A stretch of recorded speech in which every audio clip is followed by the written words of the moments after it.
Dialga and Palkia are a very beloved legendary duo, and when they first came out, they were both fantastic. These guys aren't doing anything particularly flashy. The legendary duo of the previous game, Groudon and Kyogre, were metagame warping with their weather abilities that enabled entire team styles. Dialga and Palkia, on the other hand, just have pressure as their ability, which isn't particularly impactful, but these are just really solid, well-rounded, and diverse Pokemon that are part of the reason Gen 4 Ubers is such a beloved metagame. But despite having such a fantastic debut, dominating competitive at the time, in the modern day, Dialga and Palkia have aged terribly. What were once metagame-defining beasts are now paling in comparison to the new legendaries of modern times. And these simple, well-rounded stats and vast options that made them so great in earlier games are just not enough to keep up with these crazy new legendaries in modern times. There was an attempt to breathe some new life into Dialga and Palkia with their new origin forms from the Legends Arceus games, but these were incredibly disappointing. Barely any different from the original Pokemon, and not even necessarily better than their base forms. Let's take a look at the fantastic start for this iconic legendary duo, and the unfortunate fall over time, as these two have just not received the tools they need to keep up with an increasingly powerful franchise, and more earth-shattering legendary threats rising up to take the place they once held. But first, an urgent update. We have just learnt more about the mysterious, shrouded figure Makago was last seen speaking with. He was discovered outside of Garfield Eats, for reasons we cannot fully comprehend at this time. Some speculated he would go inside and order a lasagna, as it was around lunchtime, but all speculation was thrown out the window when he vanished into thin air before our very eyes. Subscribe to the channel immediately so that I can send a fast Pokemon like Floatzel to go and gather more information as quickly as possible. Thank you. In Gen 4, Dialga is on top of the world. Many believe it to be the best Pokemon in the entire metagame. On the most recent viability rankings, it is an S-tier Pokemon alongside Kyogre and Giratina Origin. Dialga was the first ever Steel Dragon type Pokemon in the series, which is an incredible type combination. This is before the Fairy type, remember, so Dialga stood out as a rare Dragon type neutral to Dragon itself. Dialga is very equipped to handle other Dragon types, as it can stomach their hits and hit them back with super effective Dragon Stab of its own. Dialga's stats are incredibly well-rounded. Its best stat is 150 in special attack, but everything here is really good. And this Pokemon's great combination of offense and defense makes it probably the easiest Pokemon in Gen 4 Ubers to throw onto a team and see success with. The most popular way to use Dialga is as a utility support Pokemon, and especially as a Stealth Rock setter. With full HP and full special defense, you can tank hits like a champion, and are probably the most reliable Pokemon at getting Stealth Rocks on the field. You also have access to options like Roar and Thunder Wave, and Toxic of course, which are very useful utility. Thunder is a fantastic option against Kyogre, and Dialga matches up beautifully against Kyogre. Dialga is resistant to water, electric, and neutral to ice. And Thunder in the rain hits them with perfect accuracy and for super effective damage. Even without any special attack investment, your massive base special attack and the high power of the move Draco Meteor also means you are far from passive. Draco Meteor's enormous 140 base power hits like a truck. Yes, a truck. If you want to go in a more directly aggressive direction with Dialga, you absolutely can. The guy has much more offensive coverage than just that, with options like Aura Sphere, which is great because Tyranitar is actually kind of common in Gen 4 Ubers. Fighting coverage also hits enemy Dialga and various other things. You got Fire Blast and Draco Meteor, of course. You even have physical options like Earthquake and Outrage. Adamant Orb is an item exclusive to Dialga that increases the damage of Steel and Dragon type attacks by 1.2x, and that can be useful, mostly for the Dragon type damage, not so much the Steel. Or just a Life Orb. What makes Dialga so effective is also its rather high base 120 attack stat.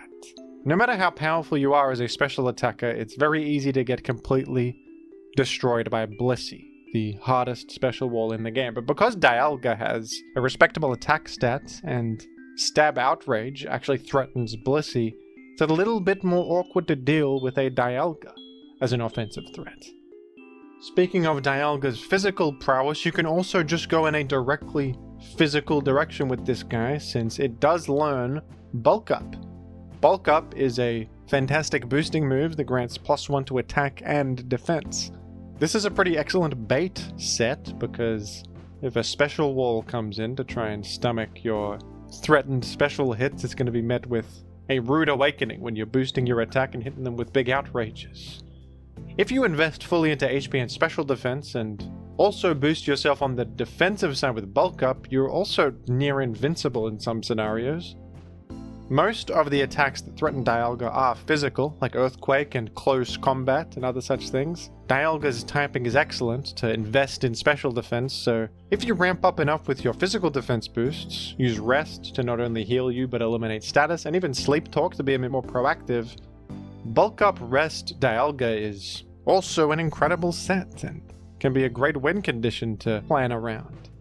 Dialga can also take great advantage of every single choice item, whether it be Scarf, Specs, or Band. Choice Scarf Dialga obviously gets the jump on things that think they're going to be faster. That's incredible on a Pokemon that is this offensively threatening and this vast in its attacking options. Choice Specs, of course, just enhances your breaking power that much more. A Choice Specs Draco Meteor from this thing is devastating to many. And Choice Band is probably the most obscure of these options, but it can absolutely work, and it's the least expected, meaning it can get the most surprise value. Outrage, Dragon Claw, and Earthquake are your main physical attacking options, but Stone Edge is another option for coverage, which can nail something like Ho-Oh on the way in, and other flying types. The diversity of Dialga in Gen 4 Ubers is unbelievable, and you can mix and match all these options to your heart's content and very easily come up with your own Dialga set that fits your own team. Its options are that vast. And for this to be a metagame's arguable #1 Pokemon, I think is a fantastic sign for that metagame. It almost reminds me of Gen 3 Tyranitar with its central presence and all of its vast options. This is the kind of Pokemon you want at the top. With a Pokemon like this at the center, you're going to see constant evolution in a metagame, because this guy itself is customizable, and the ways to beat it are also going to evolve around it. Gen 4 Dialga is an absolutely beautiful Pokemon, and it's definitely better than Palkia in its debut game. That's pretty clear, I think. But that doesn't mean Palkia is bad by any means. In fact, Palkia is another one of the top threats of Gen 4 Ubers. This guy is an A-rank Pokemon, and it is very commonly seen, and extremely good. Palkia has a similarly excellent typing, Water Dragon. This typing is notable because before Fairy existed, Water Dragon types are only weak to a single type, that being Dragon itself. One of Palkia's most valuable traits in Gen 4 Ubers is its times for water resistance, making it one of the best Pokemon in the game at switching in against Kyogre. Kyogre's most dominant tool is its Water Spout, which can achieve up to 150 base power with a Rain boost and a Stab boost and a Specs boost. Even Dialga is going to struggle to come in on Water Spout from Kyogre. But Palkia can stomach it with its ×4 resistance, nullifying most of that damage. And Palkia can absolutely strike back. Palkia also has access to Thunder, and it can even use that Rain against Kyogre with its incredible Water Stab from Hydro Pump. Palkia has a really nice Dragon Stab option in Spatial Rend, which has 100 power. Massive.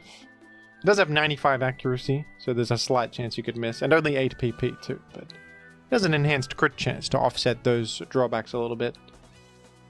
Palkia is notably a little bit faster than Dialga with a base 100 speed, compared to Dialga's base 90. And base 100 speed is an important benchmark. This makes Palkia well suited to using a Choice Scarf, and Choice Scarf Palkia is probably the most common set here. Much like Dialga, the move pool is vast, and you're a little bit immediately threatening compared to Dialga because of that slight increase in your speed, as well as Stab Water being a better offensive typing than Steel Stab on the Dialga side. Much like Dialga, Palkia also has a 120 attack stat and access to Outrage to threaten Blissey a bit more than other special attackers can. And Palkia has a unique option up its sleeve that Dialga doesn't.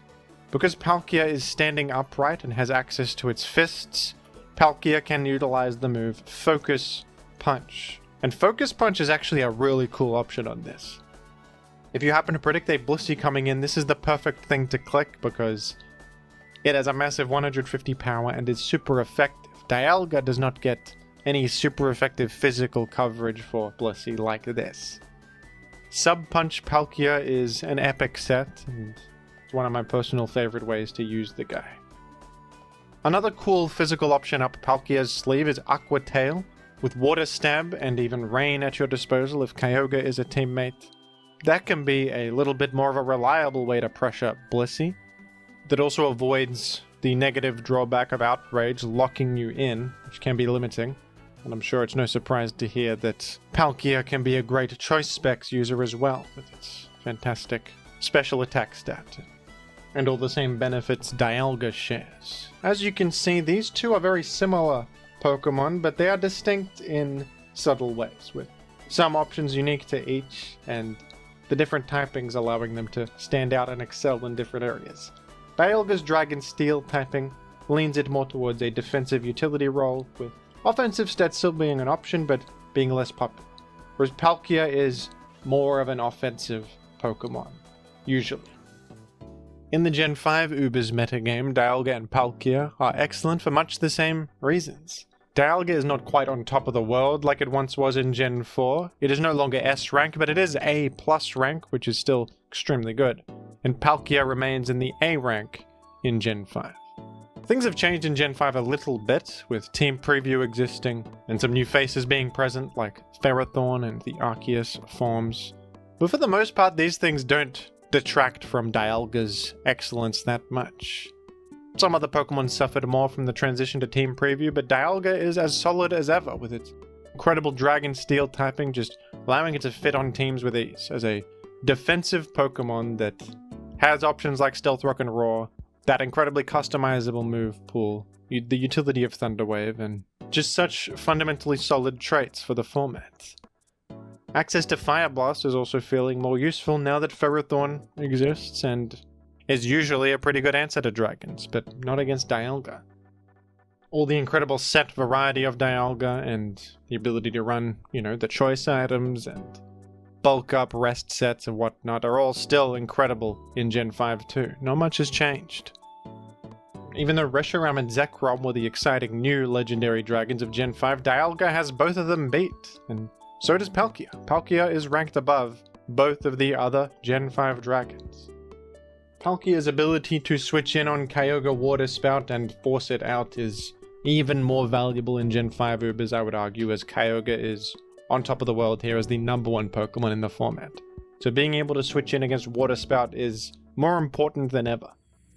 Gen 6 is where this duo of time and space altering dragons first started to feel their age. Gen 6 saw significant mechanical overhauls, and most notably the new introduction of Fairy type was devastating for many formerly dominant legendary dragons. Fairy is of course a new type that is completely immune to Dragon, making those previously spammable options like Draco Meteor and Outrage instantly 20 times worse overnight. In Ubers, this feels more pronounced because of the new addition of Xerneas, who became an instant success, and that's a mono Fairy type Pokemon. Dialga is also not loving life here because Steel types were nerfed in Gen 6 too, defensively. Steel no longer resists Shadow and Dark anymore after Gen 6, and losing 2 resistances is pretty big for a Pokemon defined by its defensive utility. That's going to significantly reduce Dialga's consistency. On the plus side though, Dialga is appreciating the fact that Steel is a better offensive type now, because Steel was changed in Gen 6 to be super effective against Fairy types. This makes Dialga actually one of the rare Dragon types in Ubers that can hold a candle to Xerneas. Dialga is not only neutral to Dragon unlike most Dragon types, it's neutral to Fairy unlike most Dragon types, and it has that Steel damage to hit super effectively against Xerneas.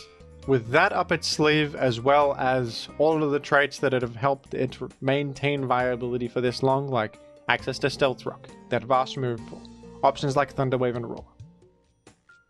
Dialga was holding on much better than Palkia was, maintaining an A rank. It's a step down from in the past. It's certainly hurting from a lot of these changes, but those fundamental strengths are still there, and Dialga is still good in Gen 6 Ubers. Palkia, on the other hand, really hurt in Gen 6. This was a big fall for Palkia. Palkia is suffering here twice over, because not only is Dragon way worse offensively, making your spatial rend completely unreliable, but also water type damage is not as good here because Groudon Primal is the new king of the metagame. And Groudon Primal has the ability Desolate Land, which sets heavy sunlight on the field. Heavy sunlight grants a complete immunity to water.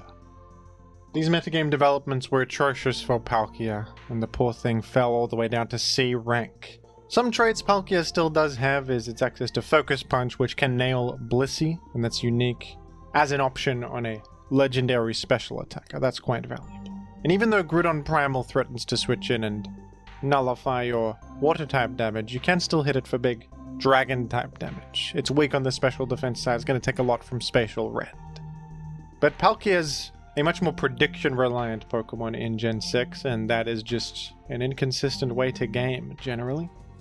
Gen 7 Ubers is the first time that Dialga and Palkia were ever both ranked in the same tier. But this is not a positive thing, because both of them in Gen 7 are ranked in the C+ tier.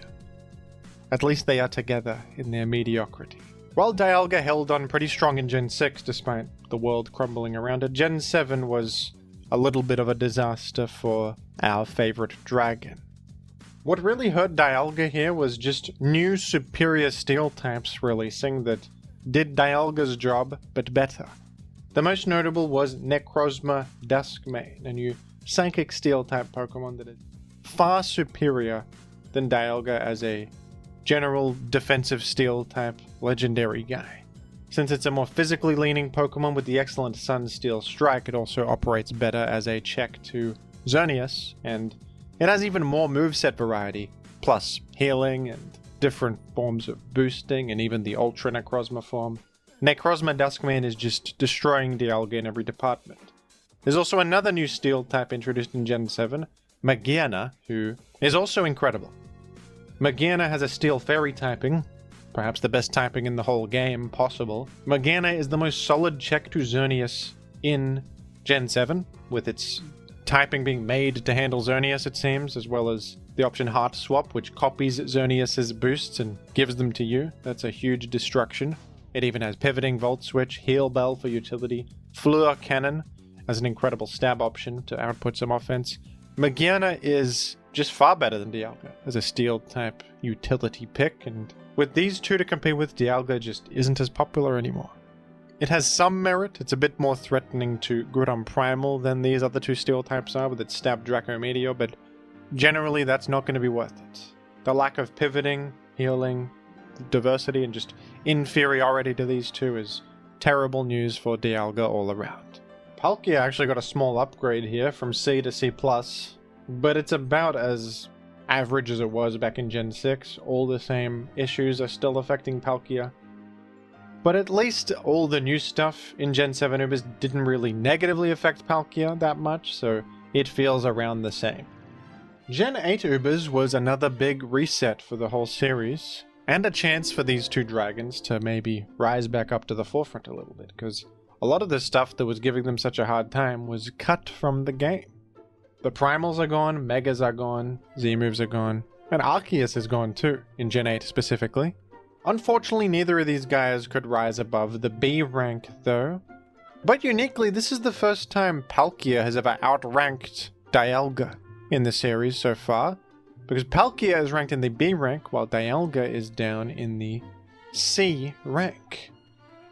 Palkia has a bit more to do in this metagame since checking Kyogre is still important, and Palkia is one of the most solid things in the game at doing that, and subsequently punishing Kyogre. Not only that, Palkia is pretty widely threatening with its mixed attacking coverage, and the new option of Scale Shot is interesting. These traits give Palkia some merit, but it is still largely outclassed by other dragon types in the format. Unfortunately, Zekrom rose up in Gen 8 Ubers to finally outrank its Gen 4 rivals, because Zekrom received the new option of Dragon Dance, which was a massive buff.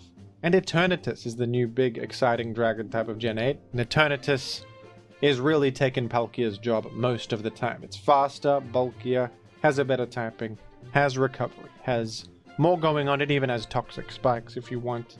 Eternatus is absolutely destroying not only Palkia but Dialga. While Palkia is benefiting a little bit from the removal of Grid on Primal from the metagame, which was really restricting it, Dialga is still getting outclassed by Necrozma Duskmane in much the same way. And the fact that it's got new competition in Eternatus makes Dialga even harder to justify using on teams in Gen 8. Gen 9 is where Dialga and Palkia both received their new Origin forms from Legends Arceus. And these are some of the most disappointing alternate forms for legendaries ever. They are atrocious. These are exactly the same as their base forms with a very slight difference. Dialga Origin simply has its attack stat and special defense stat flipped. There's 120 special defense instead of 120 attack now. On top of that, to become the Origin form, you need to hold the Adamant Crystal, which has an effect exactly like the Adamant Orb, granting 1.2x damage to Dragon and Steel type attacks. Kind of a bad choice on a more defensive form of Dialga to have an offensive item that is forced upon you.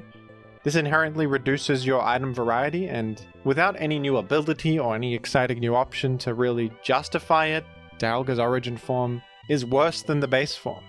Honestly, it's absolutely terrible.